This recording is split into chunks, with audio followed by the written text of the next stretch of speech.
Alors, faut-il prendre des compléments alimentaires pour être sûr de ne pas avoir de carence? Alors ça, c'est un vrai sujet de santé publique. C'est-à-dire que on pouvait dire avant une alimentation saine et équilibrée suffit à être en bonne santé. C'est ce qui m'avait été enseigné dans les études de médecine. Aujourd'hui, avec tous les problèmes de l'alimentation moderne, donc les produits ultra transformés, les produits donc raffinés, la diminution des valeurs nutritives des aliments. Par exemple, les tomates élevées hors sol ont moins de minéraux que les tomates élevées en sol.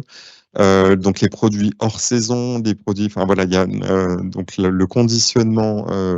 Ensuite, il y a le fait que les valeurs nutritives diminuent en fonction des conditions de stockage des aliments, donc sur les étals, avec les transports, etc. L'utilisation des pesticides aussi qui vont altérer le microbiote intestinal. Enfin, il y a vraiment beaucoup de sujets dans l'alimentation qui sont préoccupants. L'industrie agroalimentaire est en charge de notre alimentation et n'en a rien à faire de notre santé, et l'industrie médicale est en charge de notre santé, n'en a rien à faire de la nourriture. Tant qu'on n'aura pas un dialogue entre l'agronomie et la santé, l'équation, pour moi, est insoluble.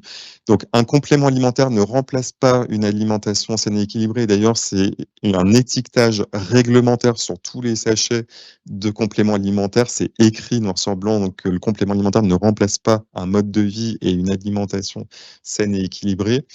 Et c'est vrai. Et par contre, effectivement, si on a une préoccupation, parce que beaucoup de personnes me contactent, les études montrent que 80% de la population française n'atteint pas les objectifs du PNNS, le Programme national nutrition santé. 80% d'entre nous n'atteignons pas les objectifs de notre alimentation. Et quand on prend certains nutriments, on arrive à 98% ou 100%, 98% pour l'A et l'A et 100% pour la vitamine D, par exemple. Donc, effectivement, mon point, c'est que la supplémentation est la seule façon d'être sûr qu'on a les nutriments essentiels pour le cerveau actuellement.